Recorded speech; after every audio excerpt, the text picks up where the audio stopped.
If you think you're going to leave this camp without shitting in a bucket, you're dead wrong. And I didn't know this. But before we talk about shitting in buckets, today was a day of registration. One thing I'd learned from TikTok and the people who had come before was the simple fact that punctuality would help you a whole lot. Like from coming to camp early, like before the camp opens, like I did, to waking up early and just attending stuff early and just being the first in line for whatever just helps out. This morning, the first step was medicals, right? And the man was trying to arrange the place and just asked for volunteers, and I stood up, was a volunteer. He asked for one volunteer, and when you use that guy, he asked for others, and nobody stood up. And then when he was about to go, I was like, I'm a volunteer, because he started picking people by himself, and I was like, no, me, I'm volunteering. And then he let me continue with them, and then we help him set up the place. Easy stuff, just go and carry plastic table from here to there. And then when he was done, they started with us, which means I was one of the first to get my vitals checked, and then from there I went to the next place and the next place and the next place. It was a hassle, but by 1 p.m, I was done with everything. Like every I was back in the hostel, able to rest. But now these army people, once they see you, you are done with everything, you are carrying your load back to the dorm, they will start telling you, I wear your white and go to the parade ground. And I wasn't down for that. I wanted to rest. I even slept. I didn't even know. I went to Mami first to eat, because I hadn't eaten all day. I went to Mami, ate around like 3 p.m. and then came back and slept. It was a comfortable day pretty much all around for me. But there's some things that actually dawned on me today while I was doing one part of my documentation. Seeing women with kids made me realize that femininity is work. Like, these are the people that are responsible for the upbringing of the next generation, are fostering the next generation. And they have to still do everything else that life requires, like doing NYSC and going to school. But if it coincides with your duty of mothering a child, then you have to combine the two. And it's a fucking hassle. See them carrying children and babies to be doing the same work that I was doing today. It touched me, I'm not gonna lie. That's why they should stay at home. Just kidding. Anyway, another than that thing, they need to use IC man for here. And I don't mean like trying to sleep with you or anything, but like when they need help with carrying stuff, if you're a close by guy, you're the next target to carry it. They send over, at least in this Ocean camp. And there's one particular thing that really made me angry. I mean, I was angry at the time and I put it in my notes. I was going to talk about it, but at this moment, like, it's whatever. You see, the thing of listening, there's a template, certificate template that you're supposed to collect. Now, in this camp, Lagos Coppers and Osun Coppers are mixed in this camp. So to get the certificate template, Lagos Coppers had to submit their call-up letters first, but Osun Coppers didn't. So as Lagos Coppers, they came and took our template. And then for the Osun Coppers sitting in the same place, the man came with certain templates already in his hand and said, this is for you, Osun Coppers. You don't have to submit your stuff.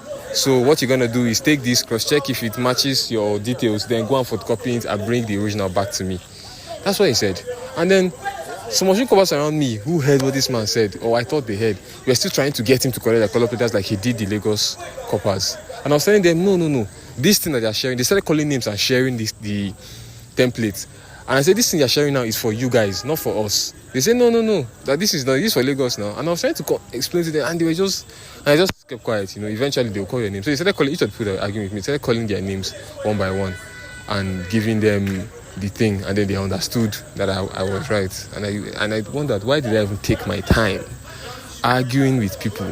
I had nothing to gain out of it. I was pleased with myself even for that. Next thing, evening came. Eventually they caught up to me to go to that parade. 4 p.m. It was inevitable. I already slept comfortably, but then a soldier came and had us all move out to the field, to the parade.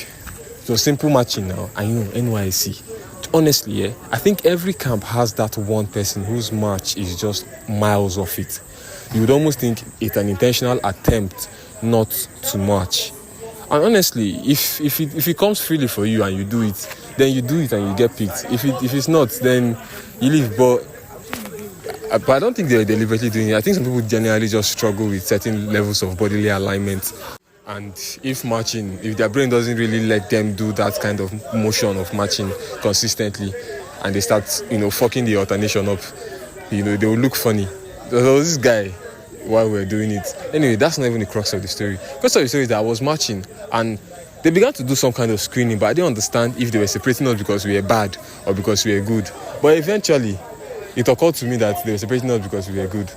And then they had me command the small team of like 6 or 7, no, actually 8 people that were doing. I was not shouting the praise and all that stuff, man.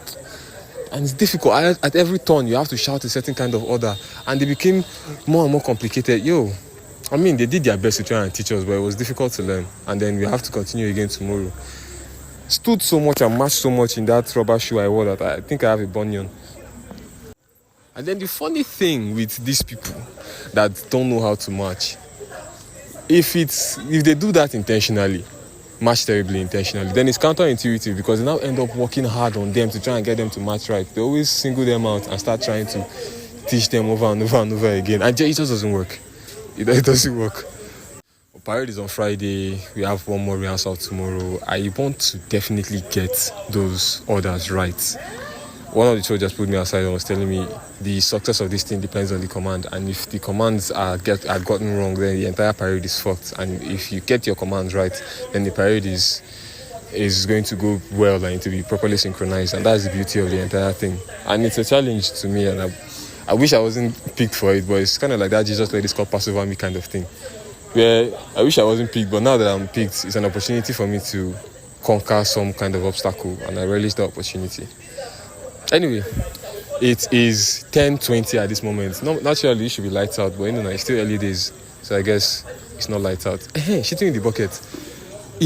I just realized that these toilets here, I think female hostels are obviously better kept than male hostels in every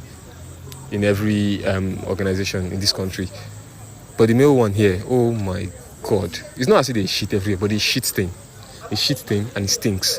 People go there, they take piss and just don't flush, and it's an entire mess, which means the only way as a guy to ease yourself is to go and buy a potty where you put a nylon inside, and then maybe when you go to take your bath, you poo there.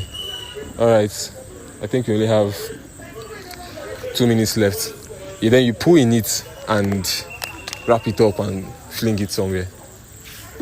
And then that's what the potty is, and that's the only way we can poo, so you don't have to have any interaction with the toilet or even run to discover any kind of infection, luckily.